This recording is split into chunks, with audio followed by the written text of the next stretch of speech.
अगले साल 2024 में मोदी जी की सरकार को 10 साल कंप्लीट होने वाले हैं और अगले साल लोकसभा चुनाव कराए जाएंगे। उसमें तय होगा कि अगले 5 साल तक भारत में किसकी सरकार रहने वाली है।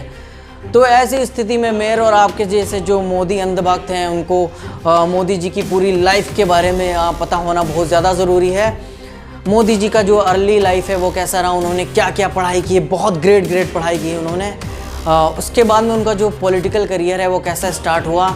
गुजरात के सीएम के तौर पर उन्होंने गुजरात में जो सोने की नदियाँ बही हैं उनके बारे में जानते हैं। गुजरात के दंगों से उनका जो लिंक है उसके बारे में। प्राइम मिनिस्टर के तौर पर उन्होंने पिछले 10 सालों में जो भारत में सोने की नदियाँ बहा दी हैं और घर घर जाके युवाओं को रोजगार बांटा है। एक भी युवा इस समय ऐसा नहीं है भारत का जिसके पास नौकरी ना हो और लाखों नहीं कमाता हो महीने में। तो ऐसे प्राइम मिनिस्टर के बारे में हमारे लिए जानना बहुत ही ज़्यादा लाजमी है। तो चलिए शुरू करते हैं। इस वीडियो के माध्यम से हम मोदी जी के शुरुआती दिनों के बारे में जानेंगे, उनकी पढ़ाई लिखाई के बारे में जानेंगे और साथ ही साथ हम देखेंगे कि उनका अर्ली पॉलिटिकल करियर कैसे स्टार्ट होता है। इसके बाद में मैं पार्ट 2 लेकर के आऊँगा और उस पार्ट 2 में हम गुजरात के सीएम के तौर पे मोदी जी ने जो नदियाँ बही उसके बारे में देखेंगे। तो आज हम लोग अपना पार्ट 1 स्टार्ट कर लेते हैं। तो चलिए शुरू करते हैं। 17 सितंबर 1950 को मोदी जी का जन्म गुजरात के वाडनगर डिस्ट्रिक्ट में एक नॉर्मल फैमिली में हुआ था। दामोदर दास मूलचंद मोदी एंड हीराबेन मोदी के घर। अगर हम मोदी जी के भाई बहनों की बात करें तो मोदी जी के 4 भाई थे और एक बहन भी थी। 4 भाइयों के हम नाम देख लेते हैं। एक का नाम था सोम मोदी, एक का नाम था पंकज मोदी, एक का नाम था अमृत मोदी और एक थे प्रहलाद मोदी। एक बहन भी थी जिनका नाम था वसंतीबेन हसमुखलाल मोदी।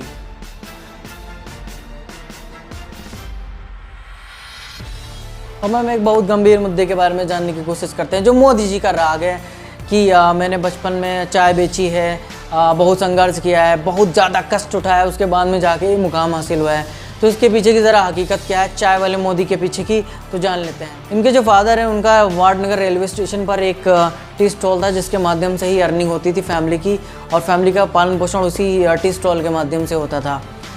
तो कुछ समय पहले जब मीडिया वालों ने उनके पड़ोसियों से जाके पूछा कि चाय वाले मोदी की हकीकत क्या क्या, उन्होंने चाय बेचा या नहीं बेचा, तो उनके पड़ोसियों ने ऐसा कोई स्टेटमेंट नहीं दिया कि उन्होंने बैठ के चाय बेचा है।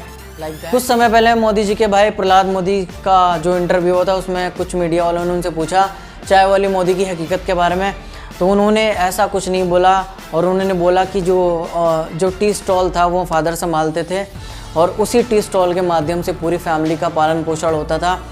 और जो लोग मोदी जी का परसेप्शन बना के रखे हैं एज ए चाय वाला वो गलत है। तो जो प्रहलाद मोदी जी थे उन्होंने ऐसा क्यों कहा कि मोदी जी ने कभी चाय नहीं बेची, तो शायद इसके पीछे ये हकीकत हो सकती है कि जो मोदी जी अभी प्राइम मिनिस्टर ऑफ इंडिया हैं तो उनको चाय वाला प्रधानमंत्री लोग बोल देते हैं, तो उससे उनकी इमेज एकदम डाउन हो जाती है। कहाँ प्रधानमंत्री फिर चाय वाला प्रधानमंत्री, तो शायद उनकी इमेज को बचाने के लिए, या फिर ऐसा हो सकता है कि वो चाय की दुकान पे ना बैठे हों, कम बैठते हों।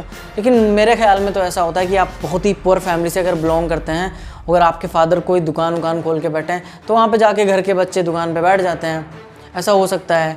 लेकिन ऐसा नहीं कि काफ़ी लंबे समय तक चाय ही बेचा है, ऐसा तो होना कम ही लगता है, क्योंकि जो स्टेटमेंट आए लोगों से पूछा गया उसमें साफ लोगों ने मना कर दिया, जिसमें भाई और उनके पड़ोसी भी शामिल थे। 1958 में जब मोदी जी 8 साल के थे तब उन्होंने आरएसएस ज्वाइन किया और आरएसएस में एक मेंबर थे जिनका नाम था लक्ष्मण राव। उन्होंने मोदी जी को एज ए जूनियर कैडेट वहाँ पे भर्ती कराई थी। उसके बाद में जो लक्ष्मण राव थे वो मोदी जी के पॉलिटिकल मेंटोर की तरह काम करने लगे थे। 1967 में मोदी जी ने वाडनगर डिस्ट्रिक्ट के ही एक स्कूल से अपना हायर सेकेंडरी एजुकेशन कंप्लीट किया था।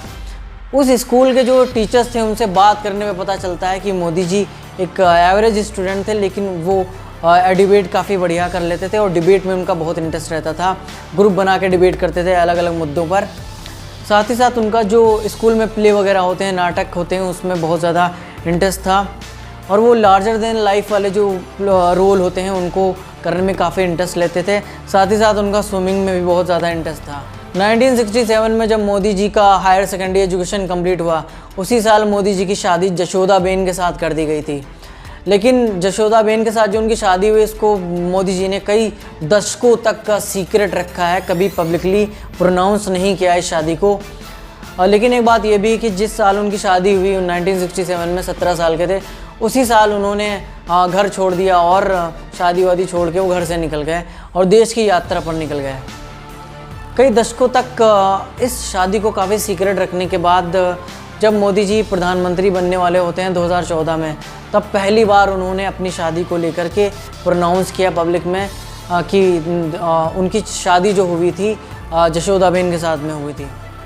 बीजेपी के प्रधानमंत्री पद के प्रत्याशी नरेंद्र मोदी ने अपने हलफनामे में खुद को शादीशुदा बताकर ये खुलासा किया है कि उनकी पत्नी का नाम जशोदाबेन है। हालांकि एक बात और है कि मोदी जी ने अपनी वाइफ के साथ कभी भी डिवोर्स नहीं किया, और सवाल अब यह है कि मोदी जी ने इस अपनी शादी को इतना सीक्रेट रखा क्यों।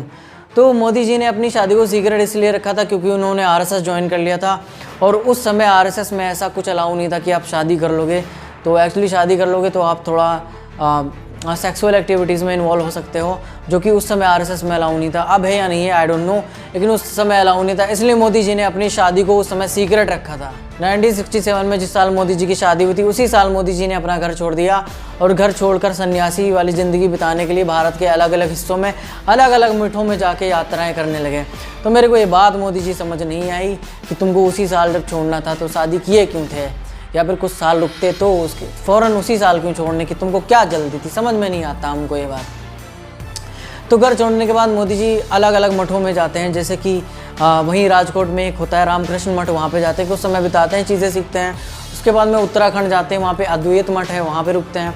उसके बाद में वो वेस्ट बंगाल जाते हैं, जहाँ पे एक बेलूर मठ है। बेलूर मठ स्वामी विवेकानंद ने इस्टेब्लिश किया था, तो वो वहाँ पे जाते हैं और चीज़ों को पढ़ते हैं। इसके बाद से ही माना जाता है, वो खुद इस बात को मानते हैं कि वहाँ से ही उनकी लाइफ में जो स्वामी विवेकानंद है उनका इफ़ेक्ट बहुत ज़्यादा हो गया था, उनकी लाइफ में इम्पैक्ट बहुत हो गया था स्वामी विवेकानंद का।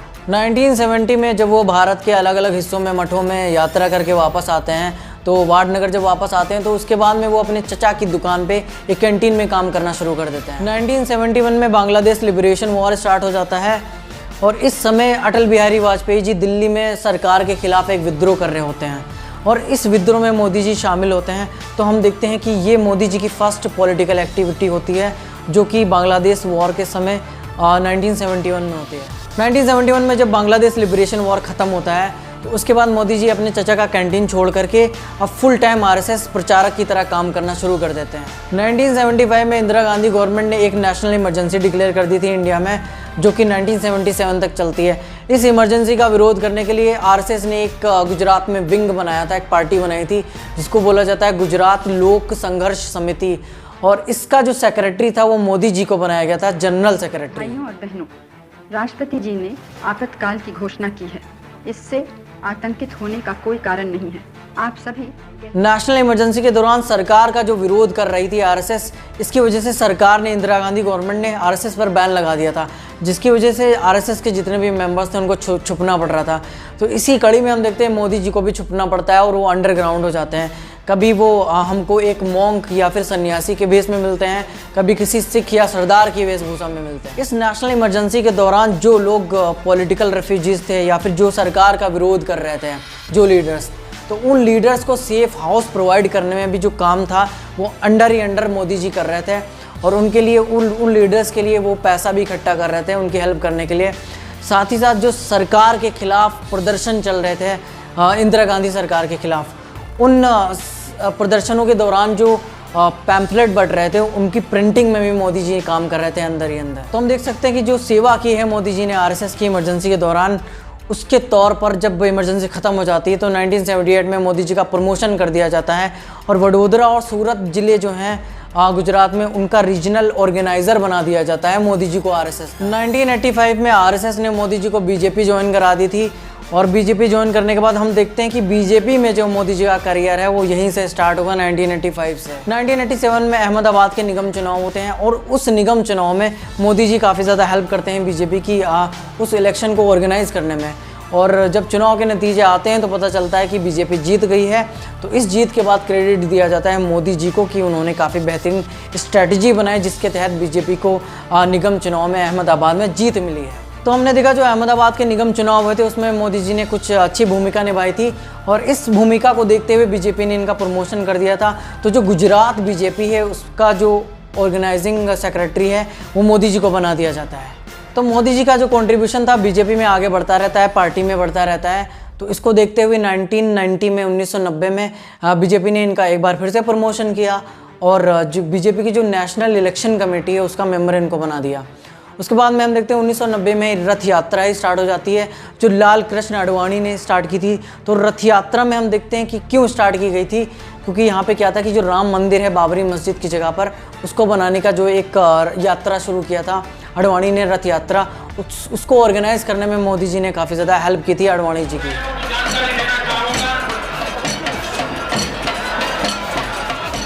तो हम देखते हैं कि जो आडवाणी जी का हेल्प किया था मोदी जी ने रथ यात्रा के दौरान, उसके बदले में रथ यात्रा के बाद में मोदी जी को एक बार फिर से क्या होता है, प्रमोशन मिल जाता है।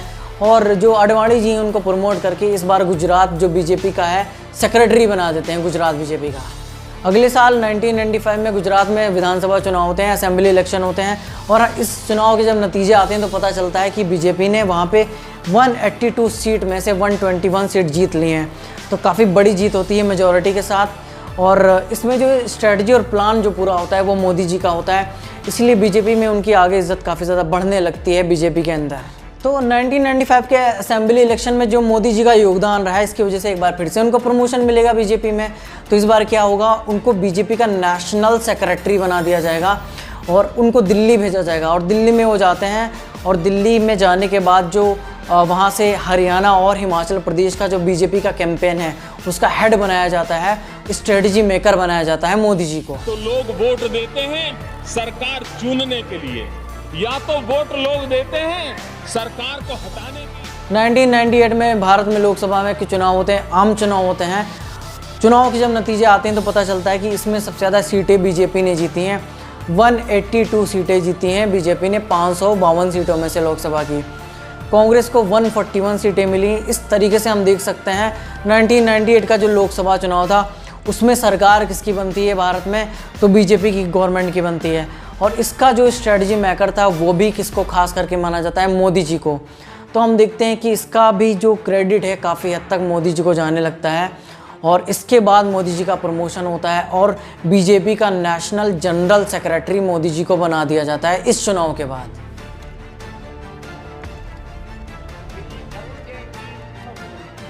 अब हम ज़रा चलते हैं मोदी जी के हायर एजुकेशन के बारे में, देख लेते हैं उच्च शिक्षा के बारे में। तो मोदी जी ने ऐसा बताया है अपने बारे में, ये बात कितनी सच है कितनी गलत है नहीं बताया जा सकता, कोई वेरिफिकेशन नहीं है। तो मोदी जी ने बताया कि उन्होंने 1978 में दिल्ली यूनिवर्सिटी के स्कूल ऑफ ओपन लर्निंग से पॉलिटिकल साइंस में BA पास किया था। उसके बाद में 1982 के आसपास उन्होंने यूनिवर्सिटी ऑफ गुजरात से MA किया था पॉलिटिकल साइंस में। लेकिन ये बातें कितनी सत्य हैं कितनी असत्य हैं ये तो हम लोग जान सकते हैं, क्योंकि हम देख सकते हैं मोदी जी इंटरनेशनल कॉन्फ्रेंस में या फिर नेशनल कॉन्फ्रेंस में कितनी अच्छी इंग्लिश बोलते हैं। उससे हमको समझ आ सकता है कि मोदी जी के पास कितनी बड़ी बड़ी डिग्रियां होंगी।